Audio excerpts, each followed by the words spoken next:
ಕರ್ನಾಟಕ ರಾಜ್ಯ ಸರ್ಕಾರ ಕಾವೇರಿ ವಿಚಾರವಾಗಿ ಮತ್ತೊಮ್ಮೆ ವಿಫಲತೆ ಕಂಡಿರುವಂಥದ್ದು. ಇವತ್ತು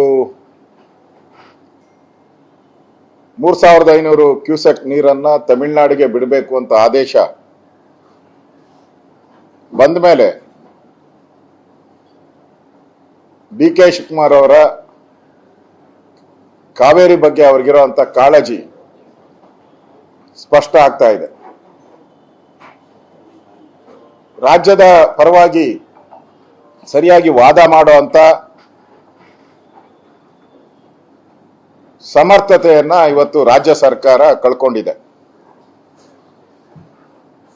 ಬಲವಂತ ಮಾಡಿ ನೀರಾವರಿ ಇಲಾಖೆಯನ್ನ ರಾಮಲಿಂಗಾರೆಡ್ಡಿ ಅವರ ತಲೆಗೆ ಕಟ್ಟಿದ್ದಾರೆ.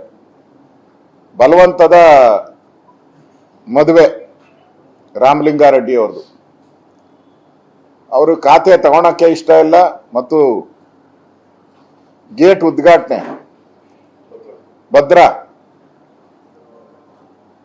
ನೀರಾವರಿ ಸಚಿವರೇ ಎಲ್ಲ ಮಾಡಬೇಕಾಯ್ತು, ಪೂಜೆಯಿಂದ ಹಿಡಿದು ಉದ್ಘಾಟನೆವರೆಗೂ ಅವ್ರದೇ ಇನ್ಚಾರ್ಜ್. ಆದ್ರೆ ಹೋಗದೆ ನಮ್ಮ ಪ್ರತಿರೋಧವನ್ನ ಮಾಡಿದ್ದಾರೆ.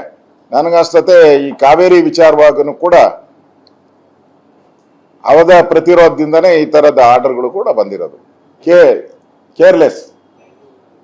ಅವ್ರಿಗೆ ಇಲಾಖೆ ಬಗ್ಗೆ ಇಷ್ಟ ಇಲ್ಲ, ಬಲವಂತದ ಇಲಾಖೆ ಕೊಟ್ಟಿದ್ದಾರೆ. ಅಟ್ಲೀಸ್ಟ್ ಮುಖ್ಯಮಂತ್ರಿ ಆದಂಥವ್ರು ಕರೆದು ಮಾತಾಡಿ ಅವ್ರಿಗೆ ಯಾವ ಇಲಾಖೆ ಬೇಕೋ ಅದನ್ನು ಕೊಟ್ಟು ಅವರು ಸರಿಯಾಗಿ ಕೆಲಸ ಮಾಡೋಂಥದಕ್ಕೆ ಅವಕಾಶ ಮಾಡಬೇಕಾಯ್ತು.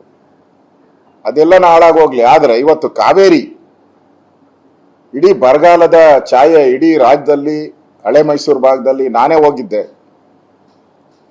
ಮಂಡ್ಯದಲ್ಲಿ ಕಳೆದ 10 ದಿನದಿಂದ ಬರದ ಅಧ್ಯಯನಕ್ಕೆ ನಾನು ಹೋಗಿದ್ದೆ. ಆ ಸಂದರ್ಭದಲ್ಲಿ ಕಬ್ಬು ಒಣಗಿದೆ ಎಲ್ಲ ಕಡೆ.